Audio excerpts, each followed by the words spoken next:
In today's video, I'll teach you how to log in NHL account. First of all, launch open any browser of your choice. You can see over here, I've opened Google Chrome. Now click on the search bar and type in www.nhl.com. Press enter. After you do that, you'll be led to the official website of NHL. From here, you'll be able to access the news, videos, scores, schedules, etc. So if you want to log into your account, it is actually very simple. What you have to do is click on the account icon that you can see right over here on your screen.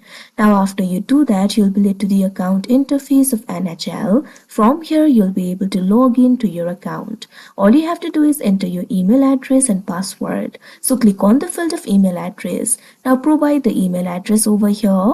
Likewise, click on the field of password and enter the password. If you have forgotten your password, click on this option, forgot password, and you'll be able to reset it. Now after you enter the credentials, click on the sign in option that you can see on the screen. Now you can see over here, you'll easily be logged into your account. So that is how you log in NHL account. I hope you found this video helpful. Thank you for watching.